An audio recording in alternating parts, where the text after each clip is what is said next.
Kaixo, ongi etorria, pentsa dezagun esaten digutela zuzenki hau, AB zuzenkia, 5 zati berdinetan banatu behar dugula. Nola egin daiteke? Bide bat Thalesen teorema jarraituaz da. Eta hortarako lehenengo egingo genuke zuzen bat. A puntutik pasatzen dena. Adibidez horrela. Eta deituko diogu adibidez R. Esan digute 5 zatitan egiteko, ezta? 5 zatitan egin behar badugu, guk hemen 5 zati berdin egingo ditugu.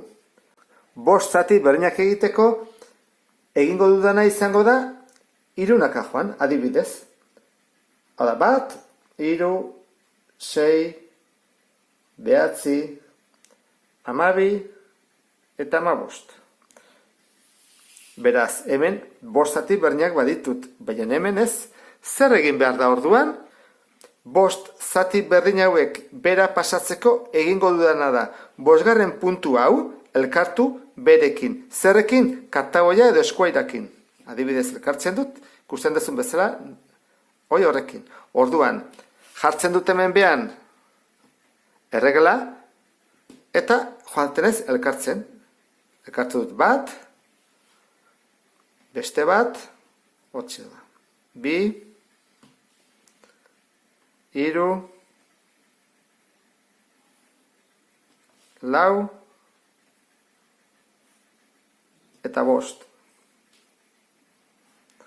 Eta orduan, ikusten duzun bezala, atazezkit 5 zati berdinak. 1, 2, 3, 4 eta 5.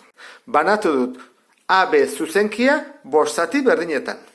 Pentsa dezagun, beste ariketa honetan, esaten digutela, zatiki hau zuzen batean irudikatzea.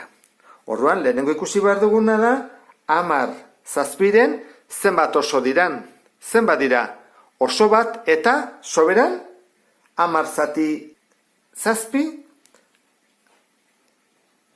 bana da. Eta soberan 3. Beraz, hori da oso bat eta 3 zazpiren. Orduan guk hori ingo dugu, jarriko dugu hemen 0tik hasita, adibidez, hau izango izateke 0, 1, 2, eta jarreteko luke honekin 3kin, ezta? Hau baren bada 0, hau 1, hau 2, hau 3, egongo litzake 1 eta 2 artean. 1 baino gehiago bada, baina 2 baino gutxiago.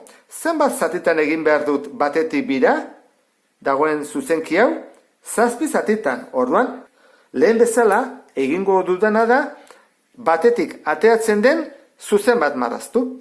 Adibidez horrela.